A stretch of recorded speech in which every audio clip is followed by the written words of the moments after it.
नमस्कार दोस्तों, एक बार फिर से अपने YouTube चैनल पे खुशी न्यूज भोजपुरी में आप सबका स्वागत करता हूं। आज मैं आपसे बताने वाला भोजपुरी के एक बहुत ही जबरदस्त शानदार पारिवारिक फिल्म के बारे में, जिस फिल्म का नाम है माई बिना नेहर सुना। इसी फिल्म के बारे में आप लोगों को बहुत बड़ा जानकारी देने वाला हूँ, यानी ये बताने वाला हूं इस फिल्म को आप लोग इसमें टीवी पे कब कितने बजे और किस टीवी चैनल पे चलाया जाएगा। हाँ तो दोस्तों, हमारे इस वीडियो को पूरा देखिएगा, तभी आप लोगों को पूरा बात समझ में आएगा। और जो लोग हमारे चैनल को सब्सक्राइब नहीं किए, सब्सक्राइब कर ले, क्योंकि हमारे चैनल पे भोजपुरी फिल्म का हर खबर सबसे पहले मिलता है। इससे पहले आपसे बताना चाहता दोस्तों, भोजपुरी फिल्म माई बिना नेहर सुना, इस फिल्म की कहानी की बात की तो रोमांटिक, पारिवारिक, इमोशनल और थोड़ा बहुत कॉमेडी फिल्म होने वाला है, जो कि भोजपुरी तस्वीर फिल्म टीवी पे काफी ज्यादा पसंद भी आने वाला है। वहीं इस फिल्म के स्टार कास्ट में नजर आएंगे भोजपुरी की यामिनी सिंह। वहीं इस फिल्म के अन्य कलाकार की बात की तो भोजपुरी इंडस्ट्री के कई छोटे बड़े कलाकार इस फिल्म में नजर आने वाले हैं। वहीं इस फिल्म के गाने की बात की तो इस फिल्म के सभी गाने बहुत ही जबरदस्त शानदार गाने होने वाले हैं। हाँ तो चलिए दोस्तों, आपसे बताना चाहता हूँ भोजपुरी फिल्म आई बिना नेहर सुना, इस फिल्म को आप लोग कब कितने बजे किस टीवी चैनल पे चलाया जाएगा। मीडिया रिपोर्ट के माध्यम से बताया जा रहा है भोजपुरी फिल्म आई बिना नेहर सुना, इस फिल्म को आप लोग इसमें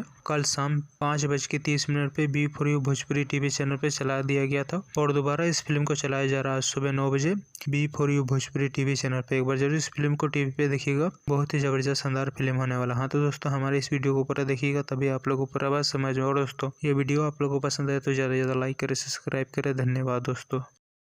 माई बिना नैहर सुना शनिवार 7 दिसंबर शाम 5:30 बजे और रविवार 8 दिसंबर सुबह 9:30 बजे।